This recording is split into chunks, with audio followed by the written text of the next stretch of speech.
प्यारे बच्चों, कैसे हो आप सब। आज हम पढ़ेंगे कक्षा 3 विषय हिंदी पाठ 15 मैं हूँ महानदी। बच्चों, हमारे देश में अनेक महत्वपूर्ण और पवित्र नदियाँ हैं। महानदी भी उनमें से एक है। यह हमारे राज्य की सबसे बड़ी और पवित्र नदी है। इस पाठ में महानदी के बारे में हम कहानी सुनेंगे। यह कहानी स्वयं महानदी ही अपने बारे में बता रही है। तो चलिए जल्दी से सुनते हैं महानदी की कहानी उसी की जुबानी। जी हाँ, मेरा नाम महानदी ही है। गंगा, यमुना, गोदावरी एवं नर्मदा की तरह मैं भी एक प्राचीन नदी हूँ।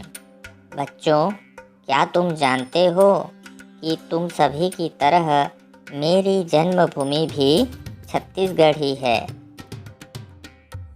धमतरी जिले में नगरी नामक कस्बा है। इसके पास ही सिहावा पर्वत में मेरा जन्म हुआ। इसी पर्वत की ढलानों में खेलते कूदते मैं आगे बढ़ती रही और धीरे धीरे नीचे मैदान में उतर आई। मैदानी भाग होने के कारण कहीं कहीं पर मेरी धारा का कुछ पानी ठहर कर सरोवर भी बनाता गया। इन सरोवर में बहुत सुंदर नीले रंग के कमल भी खिला करते थे। इन नीले कमल के फूलों के कारण कुछ लोगों ने मुझे नीलोत्पला तो कुछ लोगों ने मुझे चित्रोत्पला नाम भी दिया। वेदों में मेरे ये ही नाम मिलते हैं।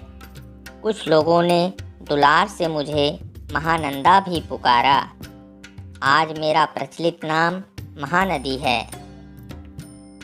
धमतरी जिले में मुझ पर गंगरेल बांध बना है, जिसे पंडित रविशंकर शुक्ल जलाशय भी कहा जाता है। इस बांध से सिंचाई के लिए नहरों के माध्यम से धरती की प्यास बुझाई जाती है। इस बांध में बिजली भी पैदा की जाती है। धमतरी से मैं आगे बढ़ती हुई राजिम पहुंचती हूं, जहां पर पैरी और सोंढूर नदियां आकर मुझ में मिल जाती हैं। राजिम को छत्तीसगढ़ का प्रयाग भी कहते हैं। तीर्थयात्री यहाँ त्रिवेणी संगम में डुबकी लगाते हैं एवं मेरा जल ले जाकर भगवान शंकर पर चढ़ाते हैं। प्रतिवर्ष यहाँ माघ पूर्णिमा से प्रारंभ होकर महाशिवरात्रि तक एक विशाल मेला भरता है। राजिम में मुख्यतः भगवान राजीव लोचन अर्थात श्री राम एवं कुलेश्वर महादेव का दर्शनीय मंदिर है।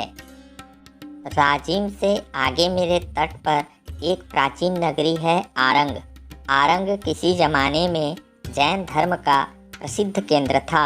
आरंग को मंदिरों की नगरी भी कहा जाता है। यहाँ बागेश्वर मंदिर, पंचमुखी हनुमान मंदिर प्रसिद्ध हैं। आरंग से आगे बढ़ती हुई मैं सिरपुर में प्रवेश करती हूँ। सिरपुर का प्राचीन नाम श्रीपुर था। पहले यह छत्तीसगढ़ की राजधानी थी। यहाँ लक्ष्मण मंदिर, राम मंदिर और गंधेश्वर महादेव का मंदिर दर्शनीय है। यहाँ एक बौद्ध संघाराम था, जहाँ हजारों छात्र शिक्षा प्राप्त करते थे। सिरपुर से होते हुए मैं शिवरी नारायण में प्रवेश करती हूँ। रामायण में राम को सबरी द्वारा बेर खिलाए जाने का वर्णन है। सबरी का आश्रम भी मेरे तट पर ही था। यह स्थान बहुत पुराने समय से जाना जाता है। यहीं शिवनाथ और जोंक नदियाँ मुझ में आकर मिलती हैं। शिवरी नारायण से आगे बढ़ती हुई मैं माँ चंद्रहासिनी देवी के पवित्र स्थल चंद्रपुर में प्रवेश करती हूँ। यहाँ पर मांड नदी का मुझ में मिलन होता है। छत्तीसगढ़ से निकलकर मैं ओडिशा में प्रवेश करती हूँ। ओडिशा में संबलपुर के पास मुझ पर हीराकुंड बांध बना है। यह भारत का सबसे लंबा बांध है। कटक नगर को पार करते हुए मैं पारादीप पहुंचती हूँ। यहाँ मैं बंगाल की खाड़ी में जा मिलती हूँ। तो बच्चों, देखा ना आपने, इस तरह से मेरी यात्रा सिहावा की पहाड़ियों से शुरू होकर बंगाल की खाड़ी यानी कि समुद्र में जाकर समाप्त होती है।